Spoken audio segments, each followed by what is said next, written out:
Hey guys, it's Jeremy here at Metal Music Meltdown, back with another video. Whatever today, guys, is another album review. Trying to incorporate more of these into the channel, especially when there's releases I really want to check out and kind of dive into it a little bit deeper.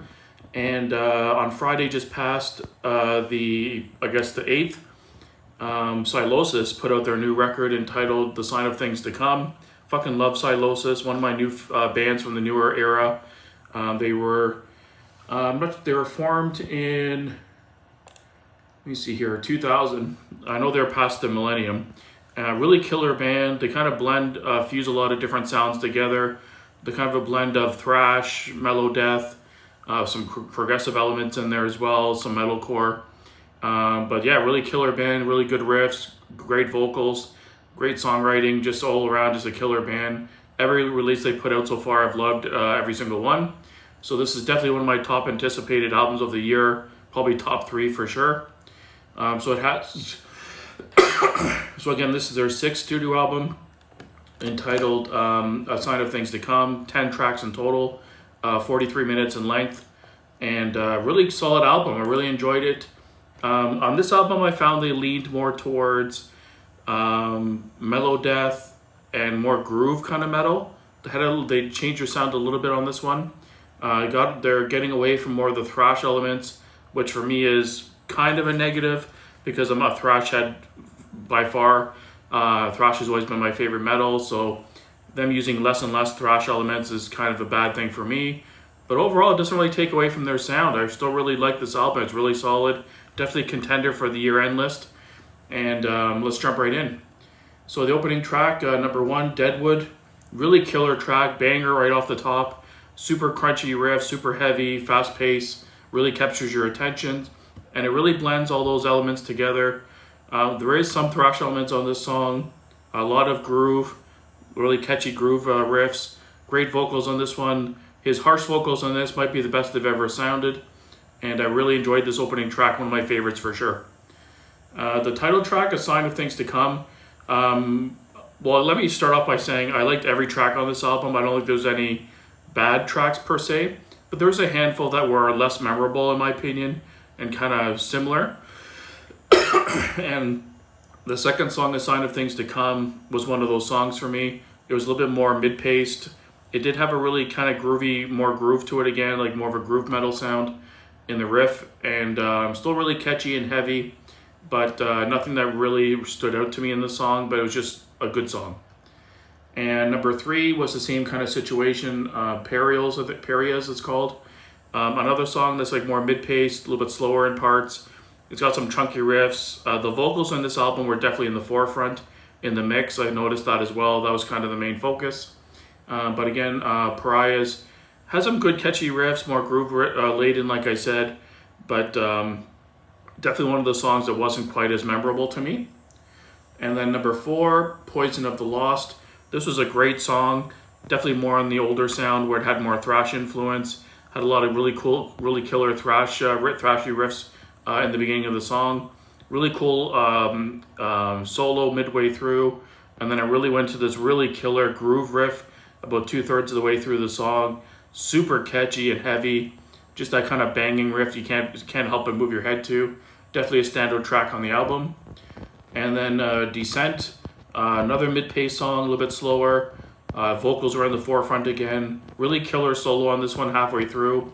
But overall, another song that kind of blended together with Parias and Sign of Things to Come. They had a similar sound overall, kind of leaning more towards the groove and a more mid-paced sound, more metalcore kind of sound, but still decent.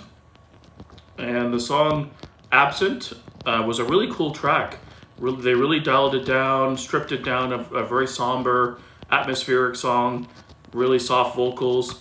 The vocals in this really reminded me of Chester Bennington from Linkin Park. The tone and the way it was delivered really reminded me of him, which is a good thing. I really dug the vocals on this one. The length of the song is almost 4 minutes, but the majority of the song was very soft and more acoustic and more chill, like you could say. And in the last minute of the song, they really hit hard and tried to blast in. Me personally, I thought it was effective, but I would have preferred if the song kind of stayed the somber way all the way through. It was a nice change in pace to the album, and it was definitely a standard track for sure. Really like this song. And then the next song was Eye for an Eye. They went right back into more of a high pace energy song, kind of like the opener Deadwood. Super high energy riffs, blast beats, aggressive vocals with some cleans mixed in. Definitely going back to that metalcore kind of groove sound overall, and mellow death, and a really solid track though, really good. And then Judas, number 8. Another song that kind of wasn't as standout for me, more metalcore and mellow death kind of vibe. The song was just decent. It wasn't more of a standout track, but it was still decent. It was good. Nothing too crazy to say about it though. Nothing that overly stood out. And then number 9, Thorns. Really great song. A lot of soft vocals, clean vocals in this one. Really nice change up between the harsh and the clean vocals. The clean vocals kind of broke through the heaviness of the song.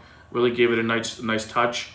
And this song definitely had more atmosphere to it, more melody in the guitars, a lot of groove, but also had some heavier portions of the song that really captured your attention.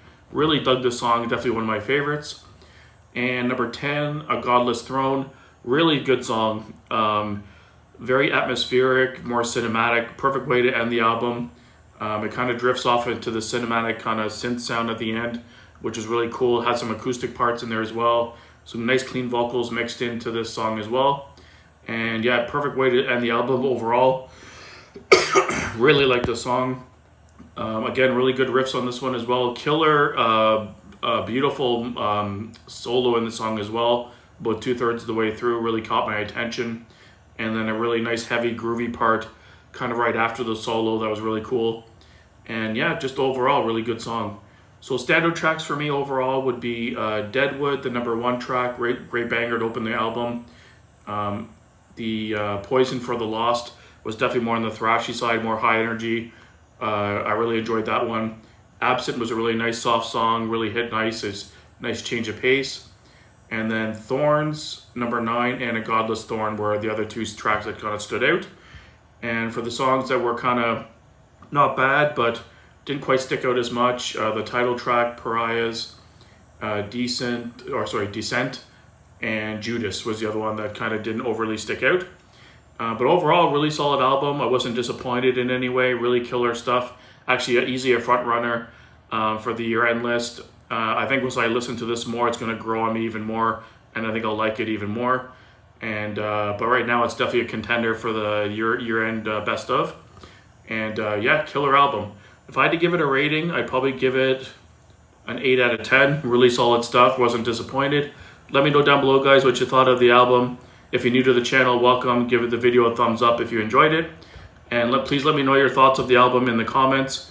And if there's any other albums I should check out that are coming up soon. Next week, I want to review the new Baroness album. Fucking love Baroness. So I'm super pumped to hear that one as well. But thanks for watching, guys. And keep it metal.